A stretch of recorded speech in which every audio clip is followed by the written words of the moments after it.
For more than 450 years, the world has been living a lie. And not just a small lie, a huge lie.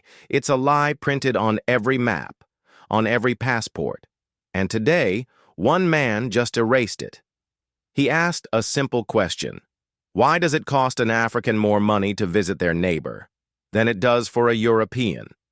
While the world was scrolling on their phones, Captain Ibrahim Traoré of Burkina Faso dropped a 2-sentence update online. And it changed everything. He made visas free for all African travelers. No speeches, no big ceremony, just one quiet update that turned borders into welcome mats. Here's the insane part. It's easier for someone from France to visit 20 African countries than for a nurse in Ghana to visit her cousin next door. Europeans walk in with a 90-day free pass. Africans, they wait weeks, fill out endless forms, pay up to $165, and still risk being rejected. The result? Only 17% of all trips inside Africa are made by Africans themselves. That number is lower than Europe. In 1980, old rules from 1885 are still keeping Africans apart, and it's holding the continent back. Back in 2022, Traoré took power during chaos, a coup, a war in the north, the country cut off from help. Everyone expected him to ask for weapons. Instead, he reached for a pen. Fast forward to today. His government uploaded a 1-page PDF. The message, visas are now free. That $165 fee? Gone. Deleted. With a file smaller than an Instagram post, he gave away millions of dollars to unite Africa. So, how does it actually work?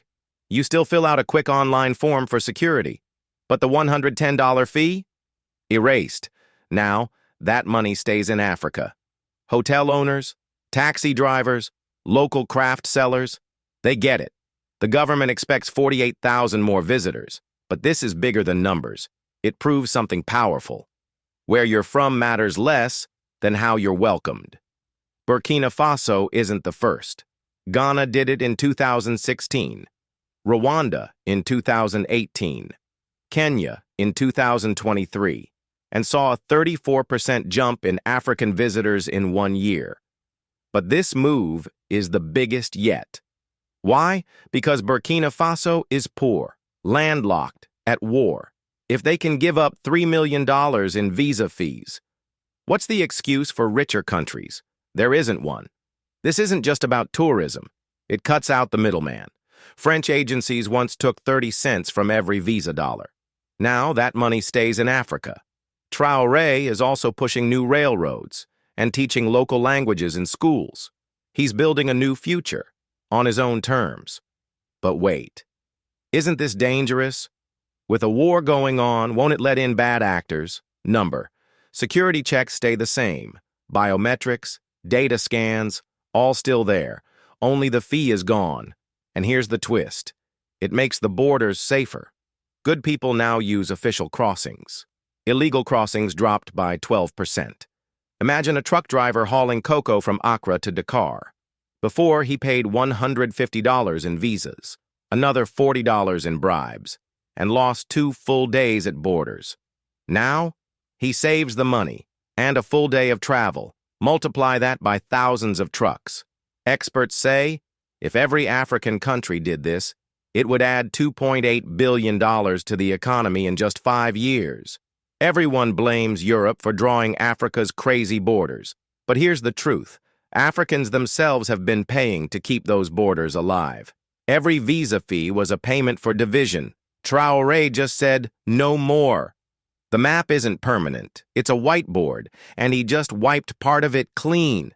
Picture this. It's 2030. You board a bus in Nigeria, wake up in Burkina Faso, hop on a train to Mali, then a bus to Senegal. No fees, no stops, one single pass. An African Schengen zone, born in the unlikeliest place. Think about events. Before, an organizer had to pay $3,000 just for visas. Now that money can hire workers, rent better sound systems, grow local jobs. That's economic freedom in action. The critics call it a stunt, but they're missing the bigger play. Burkina Faso left a big economic club. Everyone thought they'd be isolated. Instead, they did this. It's a signal to neighbors. We don't need their club. We can build our own, and it's working. Ghana is already considering the same move. The big question. At the end of the day, power isn't in building walls. It's in having the confidence to open them. Traore's asking a question every African leader must face. If a poor, war-torn country can erase a border, what's stopping you?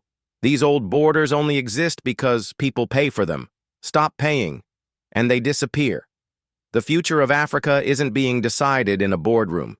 It's happening quietly, at border crossings, where a stamp now costs nothing. Like this video, hit subscribe, and drop your country's flag in the comments. Share it with a friend so more people hear this story